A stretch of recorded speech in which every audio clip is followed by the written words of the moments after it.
गुरु और शिष्य की कहानी।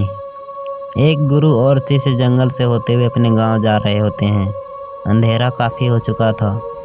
शिष्य ने अपने ही गुरु से कहा कि गुरु की काफ़ी रात हो चुकी है, अगर आप कहें तो आज की रात यहीं आसपास की किसी गांव में गुजार लें।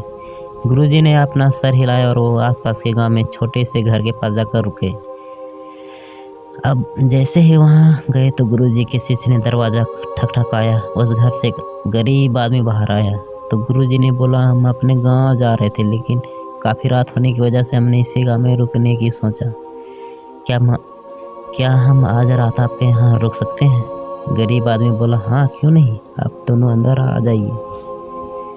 अब जैसे ही गुरुजी अंदर गए उन्होंने देखा कि उस आदमी के घर में बहुत ज़्यादा गरीबी थी। गुरुजी ने उससे पूछा कि आप काम क्या करते हो? वह गरीब आदमी बोला कि मेरे पास बहुत सारी ज़मीन है। तो गुरुजी ने बोला, अगर तुम्हारे पास बहुत सारी ज़मीन है तो इस तरह से क्यों रह रहे हो? वह आदमी बोला, यह किसी काम की नहीं है। गांव वाले बोलते हैं कि ये बंजर ज़मीन है, यहाँ पर कुछ भी नहीं उगाई जा सकती और वहाँ फसल उगाना बहुत बड़ी बेवकूफ़ी है। गुरुजी ने बोला कि तुम्हारा गुजारा कैसे होता है? उसने बोला कि मेरे पास एक भैंस है जिससे मेरा पूरा घर चलता है। ये सुनने के बाद गुरुजी से सो जाते हैं और रात में जब सब लोग सो रहे होते हैं तब गुरुजी ने अपने शिष्य को उठाते हैं और उस गरीब आदमी की भैंस लेकर अपने गांव चले जाते हैं। शिष्य अपने गुरु से पूछता है कि गुरुजी कहीं आप ये गलत तो नहीं कर रहे हैं? उस गरीब आदमी की रोजी रोटी इस भैंस की वजह से चलती है। तो गुरुजी अपने शिष्य की तरफ देखते हैं और मुस्कुराते हुए आगे बढ़ जाते हैं। उस बात को तकरीबन 10 साल गुजर जाती है और जो गुरु का शिष्य था वह बहुत बड़ा गुरु बन चुका था। तो एक दिन उस गरीब आदमी की याद आती है कि मेरे गुरु ने उस आदमी के साथ अच्छा नहीं किया था, मुझे एक बार चलकर देखना चाहिए कि वह आदमी सब किस परिस्थिति में है। वह शिष्य उस गांव की तरफ जाता है और वहाँ जैसे पहुँचता है तो वह देखता है कि जहाँ पर उस गरीब आदमी का झोपड़ा था वहाँ पर एक बड़ा ही आलीशान महल बन चुका था और उस झोपड़ी के बाहर जो बंजर ज़मीन थी उस पर फल और फूलों के बगीचे थे। तभी उधर से उस घर का मालिक आता है।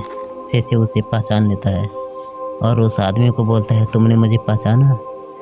मैं अपने गुरुजी के साथ आया था, हमने एक रात के लिए आपके यहाँ रुके भी थे। वह आदमी उसे पहचान लेता है और बोलता है कि उस रात में आप कहाँ चले गए थे और उस रात के बाद ही मेरी भैंस कहाँ चली गई थी? मेरे पास कोई रास्ता नहीं था, मैंने अपनी ज़मीन पर मेहनत की और फसल निकल आई और आज मैं इस गांव का सबसे बड़ा और सबसे अमीर आदमी बन चुका हूँ। ये सुनने के बाद शिष्य की आंखों में अपने गुरुजी के लिए आंसू आ गए और उसे ये बात अब समझ आई और रोने लगे। इस कहानी से हमें सीख मिलती है कि हमारे अंदर में ऐसी बहुत सी टैलेंट छुपी है, लेकिन हमें कोई ना कोई चीज़ रुका कर रखी है। वो आपको फैमिली वाले भी हो सकते हैं, आपको जॉब भी हो सकती है, कुछ और भी हो सकता है, जबकि आपके पास भी तो भैंस की जैसी कोई दूसरी चीज़ तो नहीं है जिसने आपको आगे बढ़ने से रोक कर रखा है।